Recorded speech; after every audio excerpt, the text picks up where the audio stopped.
Good morning बच्चों। आज हम लोग हिंदी व्याकरण के पाठ 7 कारक के बारे में पढ़ेंगे।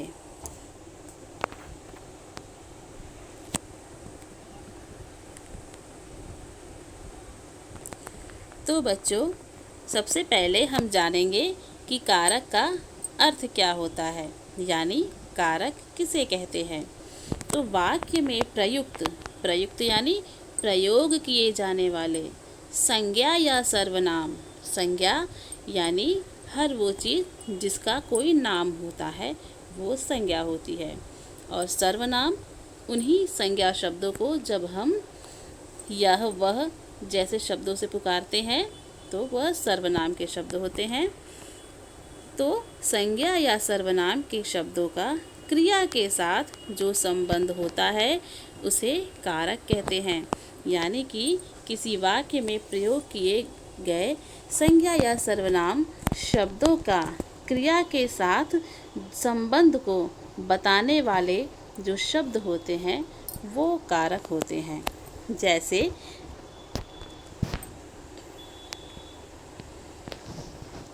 आपके पाठ में दिया गया है, वह कुर्सी पर बैठ गया, यानी वह कोई बच्चा है जो कुर्सी पर बैठ गया। अब इस वाक्य में से यदि पर शब्द को हटा दिया जाएगा तो यह वाक्य अधूरा हो जाएगा।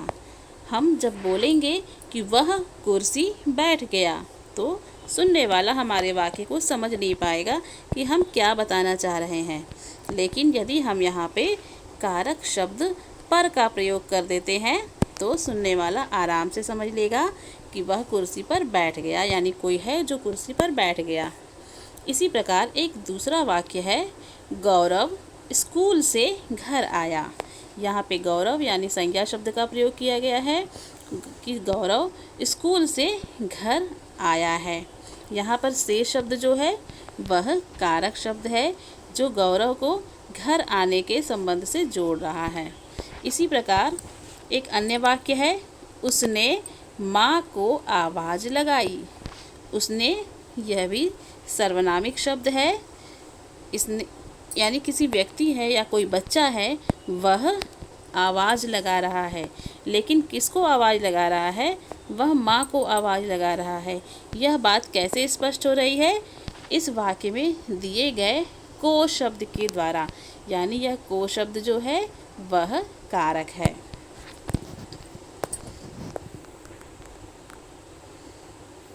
कुछ अन्य वाक्यों को भी देखते हैं। माँ ने हरीश को भोजन दिया।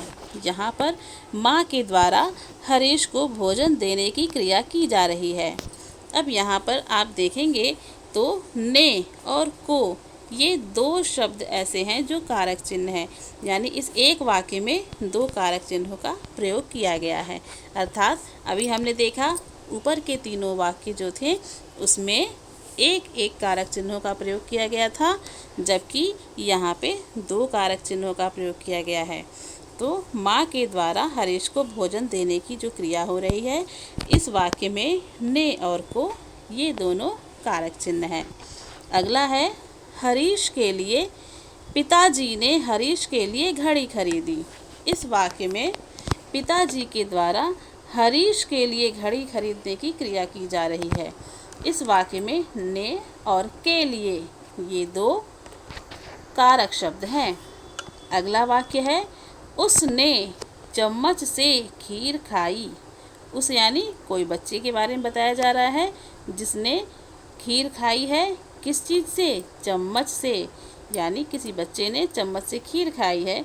इस वाक्य को बताया जा रहा है कि ने और से, इस वाक्य में ये दो कारक चिन्ह का प्रयोग किया गया है। तो इस प्रकार वाक्य में संज्ञा या सर्वनाम की अवस्था या रूप से क्रिया के साथ उसका संबंध प्रकट होता है, यानी कि संज्ञा और सर्वनाम का क्रिया से संबंध को स्पष्ट करता है कारक शब्द। तो इस आधार पे हम कारक की परिभाषा को इस प्रकार कहेंगे कि संज्ञा या सर्वनाम का क्रिया के साथ संबंध बताने वाली अवस्थाओं को कारक कहा जाता है। यहाँ पर कुछ ध्यान देने वाली बातें हैं, उसको भी हमें समझ लेनी चाहिए कि प्रत्येक वाक्य में हरीश संज्ञा की अवस्था बदली हुई है। यहाँ कुछ वाक्य दिए गए हैं, उसको हम देखते हैं कि हरीश को हरीश के लिए, दूसरे वाक्य में सर्वनाम वह, तीसरे वाक्य में अपनी अवस्था बदलकर उसने हो गया। यानी यहाँ पे को के लिए वाक्य वह और उसने, इस प्रकार के कारक चिन्हों का प्रयोग किया गया है। आइए अब हम कारक के भेदों के बारे में जानते हैं। तो कारक के 8 प्रकार के भेद होते हैं। कर्ता कारक, कर्म कारक, करण कारक, संप्रदान कारक, अपादान कारक, संबंध कारक, अधिकरण कारक और संबोधन कारक। कारकों को प्रकट करने वाले चिन्ह ने, को, से, के लिए, का, में, पर आदि, इन्हें कारक चिन्ह या विभक्ति कहते हैं।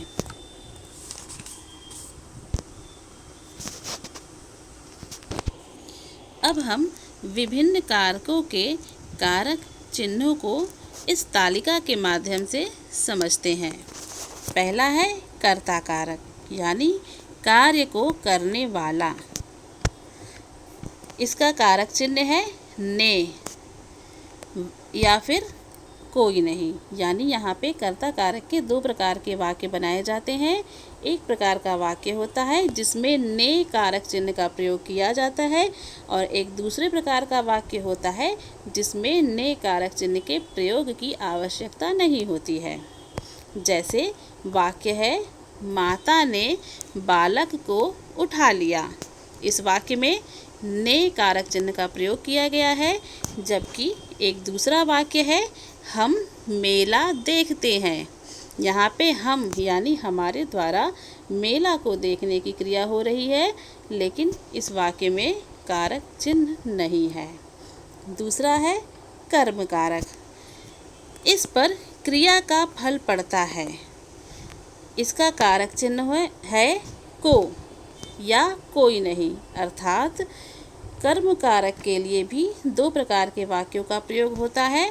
एक प्रकार के वाक्य हैं जिसमें कर्म कारक का चिन्ह को प्रयोग में आता है, और दूसरे प्रकार के वाक्य में को जैसा कोई शब्द नहीं आता है।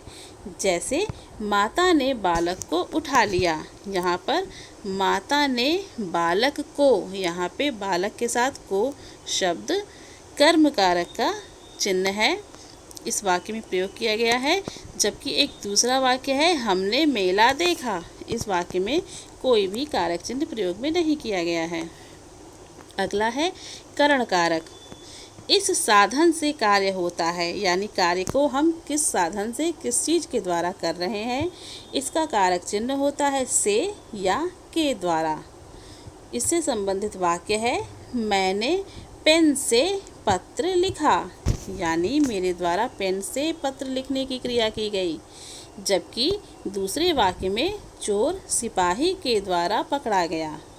यहाँ पे चोर जो है वो सिपाही के द्वारा पकड़ लिया गया है। यानी इन दोनों ही वाक्यों में कारक चिन्हों का प्रयोग किया गया है। अगला कारक है संप्रदान कारक। कार्य इसके लिए होता है, यानी कार्य को किसके लिए किया जा रहा है, इसका कारक चिन्ह है को या के लिए। इससे संबंधित वाक्य है, बिल्ली को दूध दो। दूसरा वाक्य है, राम के लिए पानी लाओ। तो इस प्रकार को और के लिए का प्रयोग इन दोनों वाक्यों में किया गया है। अगला है अपादान कारक। इससे अलग होना दर्शाया जाता है, यानी किसी वस्तु को किसी अन्य वस्तु से अलग होने के बारे में बताया जा रहा है। यहाँ पर कारक चिन्ह से का प्रयोग किया जा रहा है। जैसे वाक्य है, आसमान से ओले गिरे। तो आसमान से ओले गिरने की क्रिया में ओला आसमान से अलग हो रहा है। इसी प्रकार से एक दूसरा वाक्य है, पेड़ से फल गिरा। तो यहाँ पे फल पेड़ से गिर रहा है, यानी पेड़ से अलग हो रहा है। मैं रात आगरा से आया, यानी कि मैं जब आगरा से आ गया तो आगरा से मैं निकल गया हूँ, वहाँ से मैं अलग हो चुका हूँ। तो जब किसी वस्तु के किसी अन्य वस्तु से अलग होने की दशा को दर्शाया जाता है तो वहाँ पे अपादान कारक होता है। अगला है संबंध कारक। यह संबंध जोड़ता है। इसका कारक चिन्ह का, की, के इत्यादि हैं। यह दिनेश का कुत्ता है। वाक्य है यह दिनेश का कुत्ता है। दूसरा वाक्य है यह विजय की गाय है। एक और वाक्य है नेहा के दादा गांव गए। इन तीनों वाक्यों में का, की और के शब्द कारक चिन्हों का प्रयोग किया गया है। अगला है अधिकरण कारक। इसमें या इस पर व्यक्ति या वस्तु की स्थिति दिखाई जाती है, यानी कार्य को कहाँ पर किया जा रहा है, किस स्थान पर किया जा रहा है, इसके बारे में बताया जाता है। इसका कारक चिन्ह में, पे और पर होता है। जैसे मेरा पेन तुम्हारी जेब में है, तो यहाँ पे पेन की स्थिति दूसरे व्यक्ति की जेब में बताई जा रही है। उसी प्रकार एक दूसरा वाक्य है पेड़ पर बंदर है, यानी बताया जा रहा है कि बंदर पेड़ पर बैठा हुआ है। यहाँ पे में और पर अधिकरण कारक के चिन्हों का प्रयोग किया गया है। आखिरी है संबोधन कारक, यानी पुकारने का भाव। संबोधन यानी हम जब किसी को पुकारते हैं तो उस पुकारने वाले वाक्य में जो सबसे पहला शब्द आता है वह संबोधन कारक का शब्द होता है। जैसे हे, अरे, ओ इत्यादि शब्द। इससे संबंधित वाक्य है हे प्रभु दया करो, अरे तू यहाँ बैठा है, ओ लड़के अपने घर जाओ। इन तीनों ही वाक्यों में जो पहले शब्द हैं वो सभी संबोधन कारक के पुकारे जाने वाले शब्द हैं। तो इस प्रकार बच्चों आज हम लोगों ने कारक के बारे में पढ़ा। अब यदि आपको इस पाठ से संबंधित कोई समस्या आ रही होगी या कुछ पूछना होगा तो आप हमसे ज़रूर पूछ लीजिएगा। धन्यवाद।